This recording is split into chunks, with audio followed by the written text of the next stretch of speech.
Біз Норвегияның оңтүстік батысындағы Ставангер қаласы маңына көшіп келгенімізге 1 жылдан асты. Осы уақыт ішінде көп нәрсеге үйрендік. Табиғаттың әр маусымы ерекше әдемі екеніне, балалардың қауіпсіз ойнап жүруіне, қай жерде қауіпсіздікке, сыпайы қарым-қатынасқа, сабырлық пен асықпайтын өмір ырғағына, тазалыққа, тіпті саябақтағы және қоғамдық әжетханаларда да тазалық сақталған. Адамдардың бір-біріне деген сеніміне, жаңбырда да, күнде де таза ауада жүруге, қоқысты сұрыптап тастауға. Қала сыртына шықсаңыз, қоқыс полигонын мүлде көрмейсіз. Себебі олар қоқысты арнайы зауыттарда сұрыптап, сол қоқыстан қажетті газ, энергия шығарып, елдің қажеттігіне жаратады. Бұндай әрекет арқасында алдымен олар табиғатын өте керемет сақтап, келешек ұрпақ елімен, жермен мақтана алатындай күйге жеткізіп отыр. Бағаларға барлық жерде және барлық нәрсенің бағалары жоғары. Еліміздегі бағалармен салыстыруға келмейді және салыстырудың мағынасы да жоқ. Жоғары өмір сүру деңгейіне, жай ғана бақытты болуға. Норвегияда түрлі елден келген адамдарды кездестіресіз. Әр қайсысы өз мәдениетін сақтап өмір сүреді. Ас мәзірінде балық көп, әсіресе лосось балығы.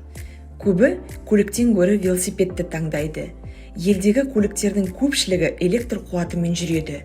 Тіпті экскаватордың өзі сол электр қуатымен жұмыс жасайды. Бұндай әрекеттер Норвегияны жасыл энергияны пайдалануда, яғни қоршаған ортаны қорғауда көшбасшы елге айналдырады. Жұмыс орындарында да қызметкерлерге деген жеңілдіктер қарастырылған.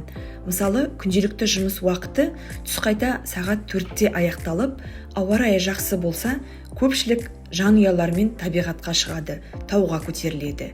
Себебі мұндағы табиғат ерекше әдемі. Адамдар қарапайым өмірді ұнатады, табиғилықты бағалайды. Балалар мектепте де, балабақшада да көп уақытын сыртта өткізеді. Жаңбырлы күндері резеңке етік киіп ойнай береді. Балабақшадағы түрлі шаралар алдында үйге тақпақ, өлеңдер жаттатуға бермейді.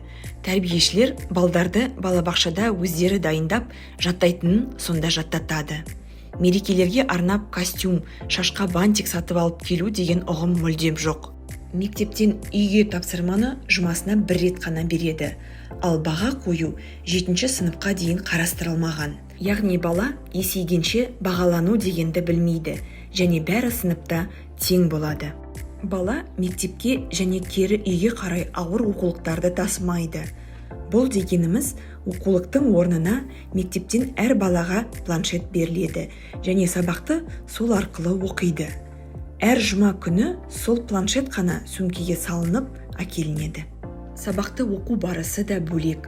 Оқушылар бастауыш сыныптан бастап өз бетімен сабақта түсіндірілген тақырып бойынша ізденіп, жеке немесе топтық жоба дайындайды.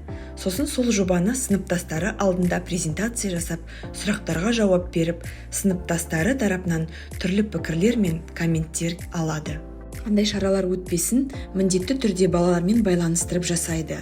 Бұл балалардың елдің болашағы, ертеңі екендігін түсінеді. Балаларға арналған футбол, қол добы, шаңғы сияқты секциялар балаларға қолжетімді.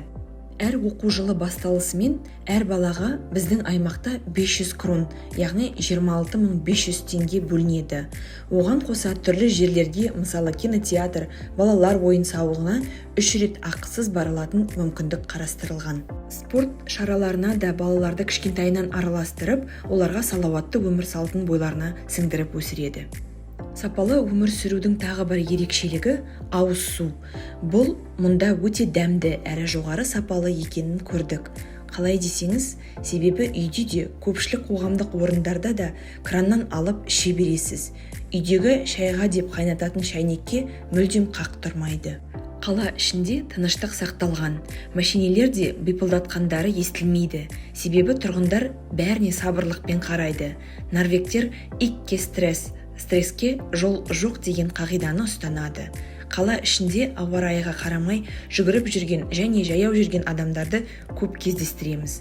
Олар белсенді демалыс өткізгенді жақсы көреді. Мысалы, суға жүзуді, шаңғы тебуді, орманда серуендеуді ұнатады. Ауылдағы еркіндік туралы айтсақ, жолдың бойында еркін жайылып жүрген қойларды көресіз.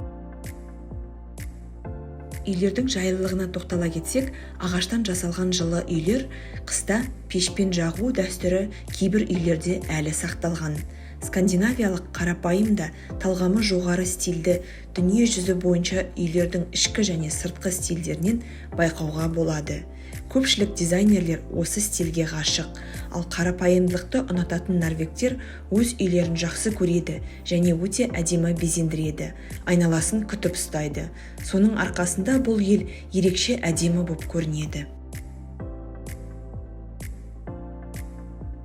Дүкендердің тәртібінде қандай ерекшелік бар? Олар жексенбі күні көбі жабық, отбасыға уақыт арнауға арналған. Жақсыға тез үйреніп кетеді екенсің. Бұл айтылғандардың барлығы Норвегияның артықшылықтары. Алдағы уақытта тағы да басқа жағынан да қарастырамыз.